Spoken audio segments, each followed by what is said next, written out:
Eh, vous êtes excité ou pas? Je la refais. Vous êtes excité ou pas?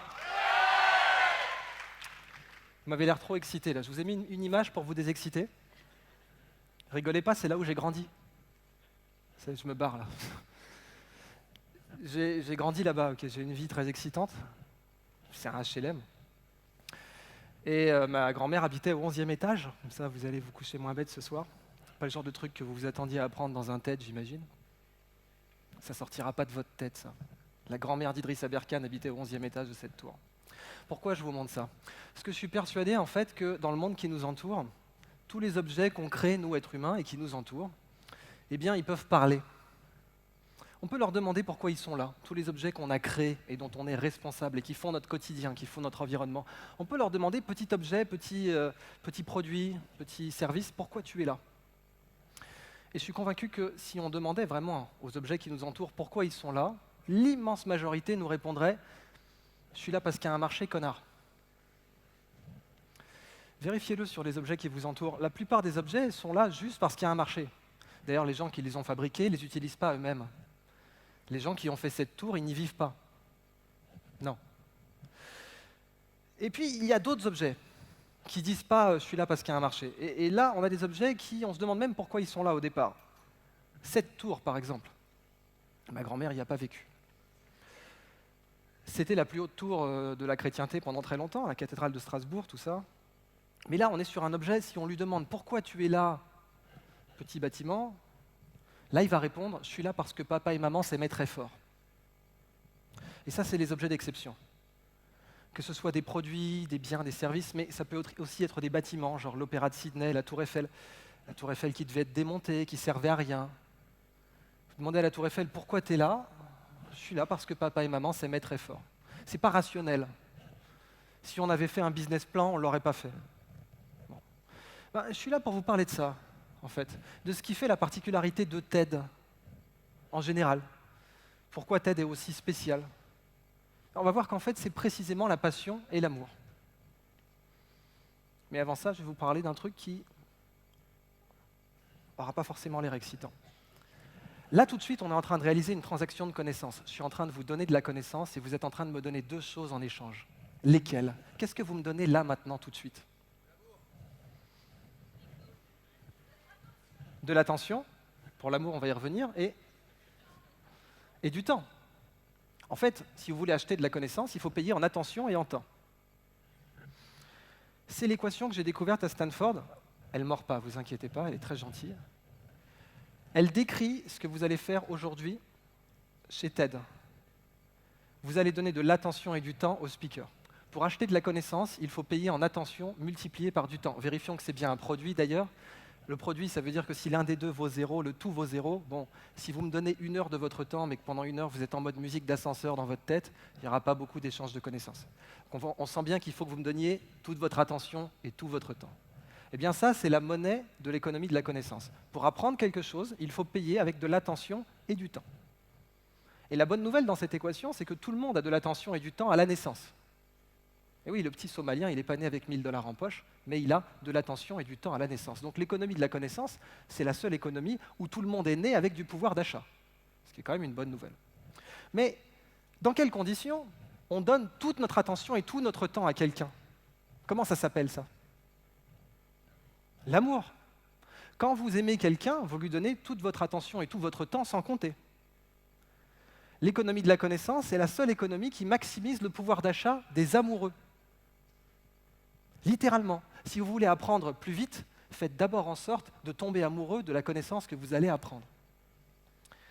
Alors, l'histoire de mon travail et de mes découvertes tourne autour de ça. Quel est le rôle de l'amour dans l'économie, qui est censé être un truc un peu prosaïque? Et à Stanford, quand j'en parlais, les gens comprenaient assez bien. Mais en France, quand je disais, parlons un peu d'amour dans les entreprises, sans déconner, les gens ne comprenaient pas. Alors, je leur disais, quand même, pour maximiser le flux de connaissances, il faut adorer ce qu'on fait. Faites en sorte d'adorer votre job, c'est le plus important, et vous verrez que vous serez compétitif comme ça.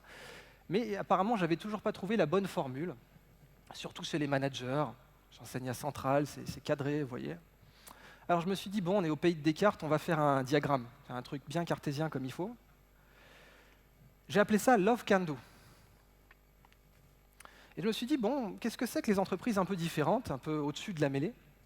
Bon, c'est celles qui savent qui font ce qu'elles savent faire, pardon. Je me suis dit, on va mettre sur un axe can do. Est-ce que je sais faire mon job? Bon. Mais on va rajouter un autre axe, et on va rester dans un bon diagramme cartésien, bien comme il faut, et on va mettre du love. Alors vous me pardonnerez de mettre l'amour dans un diagramme cartésien. Et puis là, on va se dire, bon, classons un peu les boîtes, ou pas que les entreprises d'ailleurs, hein, toute initiative, selon que les gens font ce qu'ils aiment et ce qu'ils savent faire. Alors la boîte qui fait ce qu'elle aime et ce qu'elle sait faire, c'est la boîte au-dessus de la mêlée. Et au-dessus de la mêlée, ça ne veut pas dire leader, hein, ça veut dire il y a vous, il y a le reste du monde. Typiquement, on cite Apple. Au-dessus de la mêlée, ça veut dire quoi? Chris Martin et Gwyneth Paltrow ont une fille. Alors, Chris Martin, le chanteur de Coldplay, et Gwyneth Paltrow, la star hollywoodienne, ils ont une fille, comment ils l'appellent? Apple. Qui va appeler sa fille Samsung? Donc c'est ça au-dessus de la mêlée. C'est voilà. Ça fait rigoler parce que c'est au-dessus de la mêlée, quoi. Bon. Alors après, il y a le suiveur. C'est-à-dire que le suiveur, il fait bien son job, hein, il le connaît, il le gère, mais l'amour, il s'en fout. Et là, vous allez m'excuser, mais Samsung, ils ne sont pas passés des toilettes aux tablettes parce qu'ils adoraient ça. Il y avait un marché. Quand le marché était là, ils y sont allés. L'immense majorité des entreprises, c'est ça. Il y a un marché, j'y vais, point. Ça, c'est le suiveur. La différence entre le suiveur et le leader, le type au-dessus de la mêlée, c'est est-ce que je fais le job parce que j'aime ça ou est-ce que je fais le job juste parce que il y a un marché. À propos de job, vous connaissez la petite blague? On dit que les Américains ont Steve Jobs et en France on a Pôle emploi. Il n'y a pas de montage en TEDx, hein, vous-même. C'est pour vous, c'est pour moi. Et après, on a d'autres acteurs. Moi, celui que j'aime bien, c'est le garage de la Silicon Valley. Toutes ces boîtes qui se sont créées dans des garages. Qu'est-ce que ça veut dire, le fait qu'elles soient là? Je veux dire, là-haut, là. Ça veut dire quoi? Ça veut dire love maximum et savoir-faire minimum. Google, c'est né comme ça. Amazon, c'est né comme ça. Tesla, c'est né comme ça. Apple, c'est né comme ça. Hewlett-Packard, Disney. Oui, Disney, il a monté Alice au Pays des Merveilles dans un garage à Los Angeles. Cherchez pas de jeu de mots, soyez gentils. Deuxième degré, quand tu nous tiens. Les garages de la Silicon Valley, ils se lancent dans un métier non pas parce qu'ils savent le faire, ils n'y connaissent rien. Par contre, ils adorent ça. Et le garage, ça va sélectionner ceux qui adorent ça, parce qu'un garage, il n'y a pas de notes, il n'y a pas de prix. Vous n'aurez pas un prix régional de compétitivité, machin, vous n'aurez rien, vous êtes dans un garage. Vous ne pouvez pas aller draguer une nana au bar, « Hey chérie, je bosse dans un garage », non. Et sur votre CV, vous ne pouvez pas mettre « Je bosse dans un garage ». Il n'y a aucune récompense, ni note, ni diplôme, il n'y a que ce que vous faites. Et le garage, ça sélectionne les amateurs, les passionnés du job, ceux qui adorent ça. Et du coup, quand vous mélangez amour et incompétence, eh bien vous avez l'effet « Désolé les mecs, je ne savais pas que c'était impossible. Donc je l'ai fait ». Et ça, c'est typique des boîtes de la Silicon Valley qui sont nées dans un garage. Pendant que nous, on était là à leur dire hey, « les mecs, c'est impossible », eux, ils l'ont fait. Parce qu'ils n'avaient pas les manuels pour les brider. Après, le plus grave, évidemment, c'est qu'on a des joueurs qui sont là, les entrants forcés. Alors eux, bon, c'est très simple à résumer, hein. C'est des mecs, on leur demande pourquoi tu fais ton boulot, pourquoi tu fais tes produits, bah c'est parce qu'il fallait bien. Bon. Moi, je voulais être veto au départ, mais bon, on m'a dit fais ce produit, je le fais.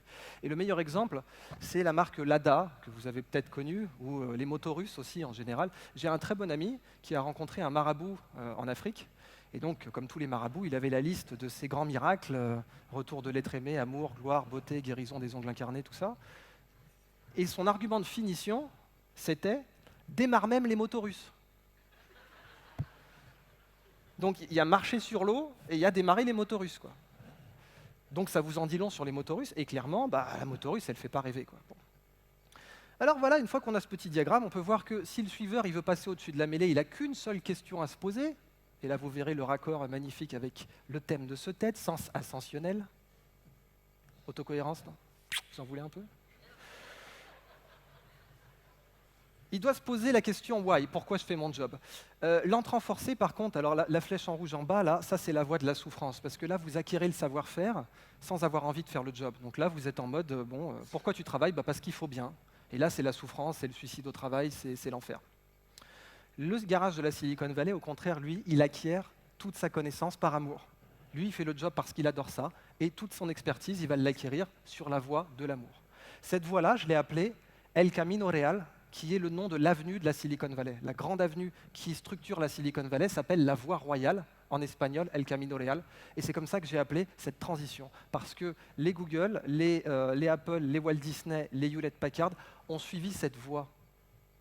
Et ceux qui l'ont le mieux suivi et qui illustrent parfaitement le Love Can Do, c'est Tesla. Tesla, c'est typiquement la boîte qui n'y connaissait rien par rapport à ses concurrents. Mais rien de rien. Bon. Et du coup, pratiquement toutes les décisions qui ont été prises étaient complètement débiles dans cette boîte, complètement irrationnelles. Sur ce châssis-là, vous avez le Love Can Do illustré. Sur cette photo, vous avez le Love et le Can Do. Le Love, c'est ça. C'est ce moteur. En fait, quand Elon Musk crée Tesla, il demande à ses ingénieurs d'avoir un moteur qui a été inventé par Nikola Tesla. Parce qu'il est fan de Nikola Tesla, c'est le Léonard de Vinci du XXe siècle, et il dit à ses ingénieurs « Moi, je veux qu'il y ait un moteur inventé par Nikola Tesla ». Mais si vous y réfléchissez bien, c'est comme demander à Airbus d'avoir une technologie Léonard de Vinci, c'est débile. Et donc les ingénieurs lui disent, c'est débile.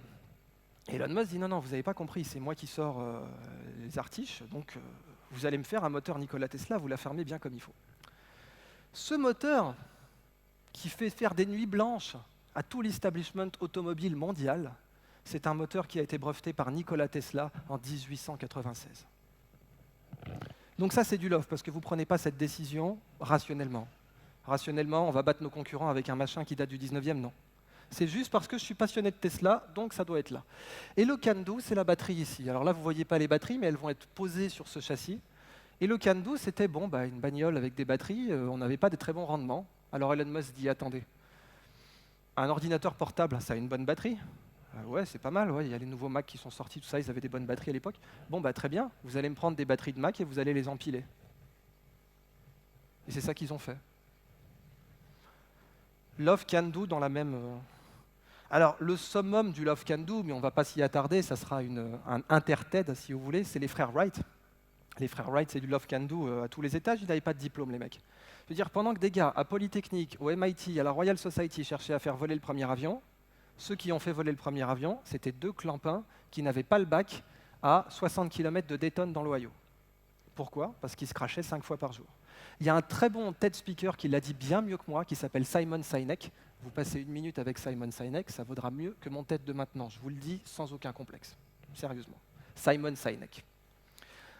La conclusion du Love Can Do, pour moi, c'est simplement que dans n'importe quelle expertise, vous avez vu, attention multipliée par le temps, eh bien, quand vous apprenez quelque chose, votre cours d'apprentissage, si vous êtes passionné, uniquement si vous êtes passionné, va suivre ces grandes étapes. 5, 50, 500, 5000, peut-être 50 000 en heures.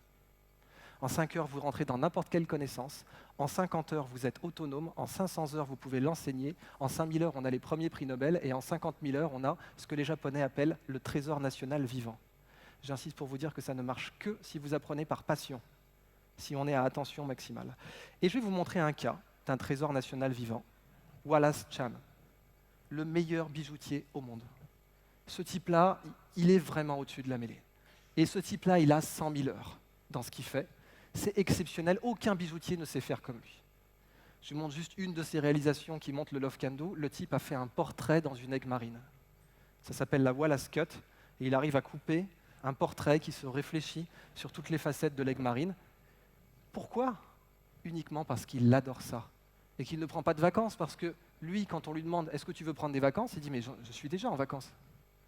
Dans mon atelier, je suis déjà en vacances, il n'y a que ça qui m'épanouit. » Aujourd'hui, vous allez voir plein de speakers qui vont illustrer bien mieux que moi le Love Can Do.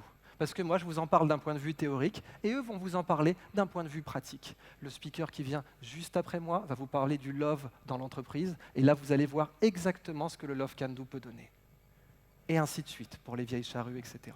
Tout ce que je veux que vous fassiez maintenant, c'est que vous considériez le Love Can Do dans votre vie, et que vous vous disiez au final quelque chose d'extrêmement simple, qui est que tout homme économiquement utile n'est pas forcément épanoui, mais tout homme épanoui est forcément économiquement utile.